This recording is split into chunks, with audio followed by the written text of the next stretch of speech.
জাপানৰ এই সৰল কৌশল ব্যৱহাৰ কৰি 1 লাখ টকা জমা কৰক।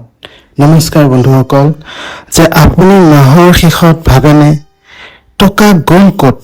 দৰমহা আহে কিন্তু মাহ শেষ হোৱাৰ আগতেই বেংক একাউণ্ট প্ৰায় খালী হৈ যায়। যদি আপোনাৰ লগতো এনেকুৱা হয় তেন্তে আজিৰ এই ভিডিঅ'টো আপোনাৰ বাবে। আজি মই ক'ম জাপানৰ এটা জনপ্ৰিয় সঞ্চয় কৌশল যাৰ নাম কাকেইবো। এই পদ্ধতি ব্যৱহাৰ কৰি বহু লোকে ধীৰে ধীৰে লাখ লাখ টকা জমা কৰিছে। প্ৰথম কথা যে প্ৰথমে লক্ষ্য নিৰ্ধাৰণ কৰক। জাপানীসকলে প্ৰথমেই নিজকে এটা প্ৰশ্ন কৰে, মই কিয় টকা জমা কৰিব বিচাৰিছোঁ? বাহন কিনিম নেকি? নে ঘৰ বনাম নেকি? সন্তানৰ শিক্ষাৰ বাবে ৰাখিম নেকি? নাইবা জৰুৰীকালীন অৱস্থাৰ বাবে ৰাখিম? যেতিয়া লক্ষ্য স্পষ্ট হয় সঞ্চয় সহজ হয়। ধৰি লওক আপোনাৰ লক্ষ্য 1 লাখ টকা। 2 নম্বৰ কথা যে দৰমহা আহিলেই প্ৰথমে সঞ্চয় কৰক। বেছিভাগ মানুহে কি কৰে যে আগতে খৰচ কৰে, পিছত যি থাকে সেয়া জমা কৰে। কিন্তু জাপানী কৌশলে কয় যে আগতে জমা কৰক, তাৰ পিছত খৰচ কৰক। ধৰি লওক মাহে 20,000 টকা আয়, প্ৰথমে 2 বা 3,000 টকা আঁতৰাই ৰাখক। এই টকাখিনি খৰচৰ বাবে নহয়। 3 নম্বৰ কথা যে সকলো খৰচ লিখি ৰাখক। কাকেইবোৰ আটাইতকৈ ডাঙৰ নিয়ম যে প্ৰতিটো খৰচ লিখক। একাপ চাহ, এটা ঠাণ্ডা পানী বটল, এটা অনলাইন অৰ্ডাৰ। মাহৰ শেষত আপুনি নিজেই আচৰিত হ'ব কিমান টকা অপ্ৰয়োজনীয় বস্তুত গ'ল। 4 নম্বৰ যে খৰচক 4টা ভাগত ভাগ কৰক। জাপানীসকলে খৰচক 4টা ভাগত ভাগ কৰে। 1 নম্বৰ প্ৰয়োজনীয় খৰচ, ঘৰ ভাড়া, খাদ্য, ঔষধ। 2 নম্বৰ ইচ্ছামূলক খৰচ, বাহিৰত খোৱা, নতুন কাপোৰ, ঘূৰা।